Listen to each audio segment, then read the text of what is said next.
On to Sri Lanka now, which is facing its biggest economic crisis. An economic crisis in Sri Lanka, which is becoming increasingly dramatic. The country has run out of money and the economy is in free fall. There are shortages of food, fuel, and medicine. The currency has crashed.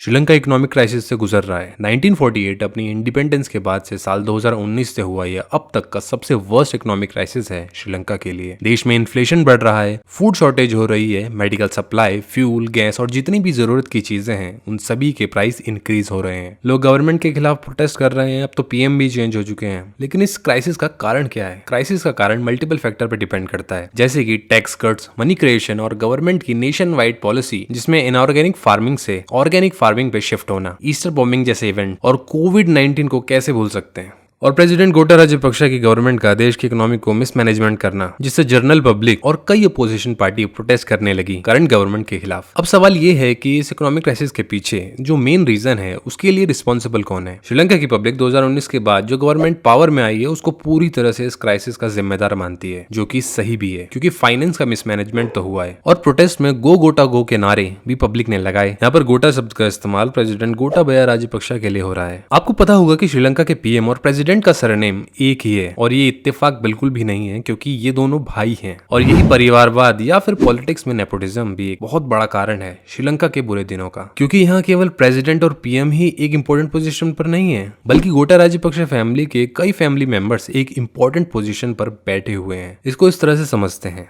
Mahindra Rajapaksa 2004 से 2005 तक prime minister रहे थे श्रीलंका के। उसके बाद ये सीधा president बनते हैं 2005 से 15 तक। उसके बाद 2018 से 22 तक प्राइम मिनिस्टर रहे। इनके 3 भाई और हैं, जिनमें गोटाबया राजपक्षा जो अभी भी प्रेसिडेंट हैं, तीसरे भाई बसेल राजपक्षा जो 2021 से 22 तक कुछ समय के लिए फाइनेंस मिनिस्टर रह चुके हैं। चौथे भाई का नाम है चमल राजपक्षा जो कि मिनिस्टर ऑफ इरिगेशन रहे थे 2020 से 22 तक। और कई रिलेटिव हैं जो कहीं ना कहीं एक इंपॉर्टेंट पोजीशन पर बैठे हैं। अब हो सकता है आप में से कुछ लोग ये कहोगे तो क्या हुआ, नेपोटिज्म कहाँ नहीं है? चलो मान लिया नेपोटिज्म हर जगह है, लेकिन अपनी पावर का गलत इस्तेमाल करके अपनी पोजीशन को स्ट्रांग बना लेना ताकि आप पे कोई सवाल ना उठा सके। यहाँ बात हो रही है श्रीलंका के प्रेसिडेंट गोटा राजपक्षा की, जिन्होंने अक्टूबर 2021 में एक कॉन्स्टिट्यूशन अमेंडमेंट पास किया जिसमें इनकी खुद की पावर्स को इन्होंने काफी ज्यादा बढ़ा दिया। श्रीलंका की सरकार ने प्रेसिडेंट गोटाबया राजपक्षा के अंडर टैक्स में काफी ज्यादा कटौती कर दी। लोगों ने कहा वाह कितनी अच्छी सरकार है जो टैक्स में इतनी कटौती कर रही है। 8% वैट घटाए, 28 से 24% कॉर्पोरेट टैक्स कर दिया, जिससे हुआ क्या कि 33.5% का डिक्लाइन देखने को मिलता है यहाँ पर रजिस्टर्ड टैक्स पेयर की संख्या में। अब टैक्स रेवेन्यू में काफी लॉस हो रहा था, जिससे सोवरेन क्रेडिट रेटिंग नीचे चली गई और श्रीलंका को ज्यादा डेट लेना मुश्किल हो गया। सोवरेन क्रेडिट रेटिंग का मतलब है कोई कंट्री कितनी एलिजिबल है डेट लेने के लिए, जिससे इन्वेस्टर को किसी इन्वेस्टमेंट में जो रिस्क इन्वॉल्व होता है उसका पता चलता है, चाहे वो कोई पॉलिटिकल रिस्क ही क्यों ना हो। अब गवर्नमेंट ने खुद के खर्चे निकालने के लिए प्रिंटिंग मनी का ऑप्शन चुना, आईएमएफ की एडवाइस को इग्नोर करते हुए। आईएमएफ ने कहा प्रिंटिंग मनी का अच्छा ऑप्शन नहीं है, इससे अच्छा टैक्स बढ़ाओ और अपनी स्पेंडिंग को कम करो वरना इकोनॉमिक क्राइसिस होगा।